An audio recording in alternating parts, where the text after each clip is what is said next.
In the winter of 1983, police opened the trunk of an abandoned Cadillac in Brooklyn, and they discovered a scene so disturbing that even veteran detectives were shaken. Inside lay the body of one of New York's most feared mobsters. For years, investigators had linked him to dozens of disappearances. Informants claimed the true number was far higher. His name was Roy DeMeo, and the crew he commanded would become one of the deadliest groups in Mafia history.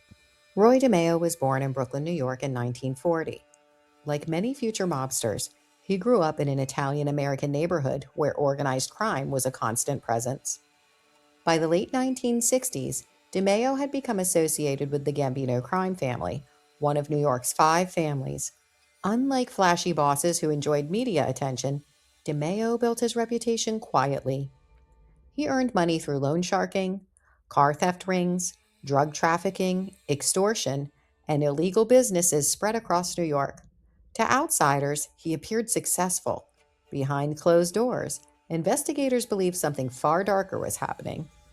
Operating out of the Gemini Lounge, a bar in Brooklyn, DeMeo assembled a group of loyal associates who became known as the DeMeo Crew.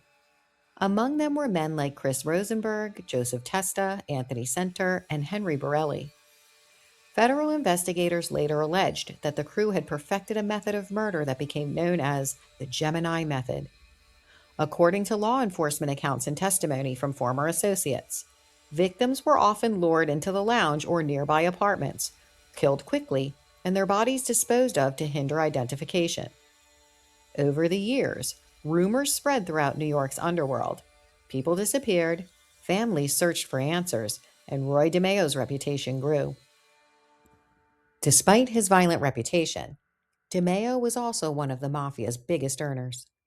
His crew controlled a massive stolen car operation that allegedly moved hundreds of vehicles overseas through ports along the East Coast.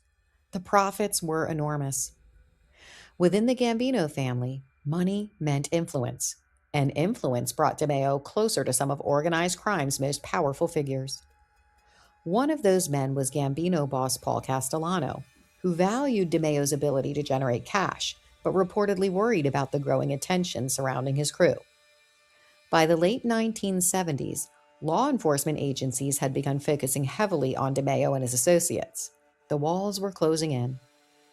As federal investigations intensified, DeMeo found himself under pressure from multiple directions. Informants had begun cooperating. Authorities were piecing together evidence. And within the Mafia itself, some feared that DeMeo's activities had become too dangerous. At the same time, tensions were rising inside the Gambino family. The organization was entering one of the most turbulent periods in its history, a struggle that would eventually lead to the assassination of Paul Castellano and the rise of John Gotti.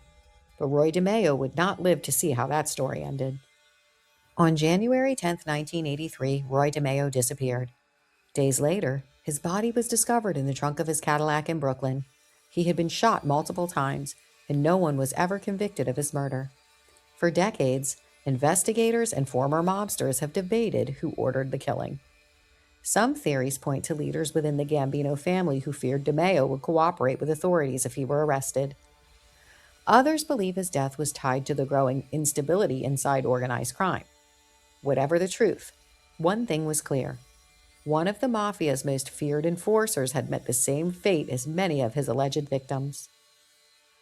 Roy DeMeo remains one of the most controversial and infamous figures in Mafia history. Law enforcement officials and former associates have connected his crew to dozens of murders, while some estimates place the number far higher. His story inspired books, documentaries, and films, including characters in crime dramas based on the DeMeo crew. But behind the legends and rumors lies a darker reality.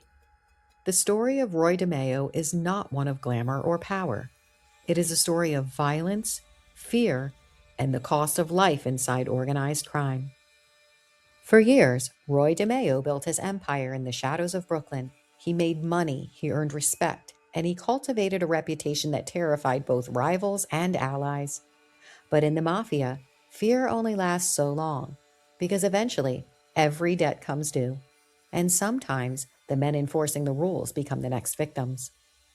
If you enjoy real, historically accurate crime stories like this one, make sure to subscribe to A Veil of Crime so you never miss an episode. This story is part of the Blood Oaths, the Mafia Files series, where we uncover the rise, power, betrayal, and downfall of the most notorious figures in organized crime. Watch the full series to see how these stories connect, because every blood oath comes with a price. And if you'd like to support the channel and help keep these stories coming, you can buy me a coffee using the link on the channel. Until next time, some men build empires through loyalty, others build them through fear. But in the end, both are buried by secrets they leave behind.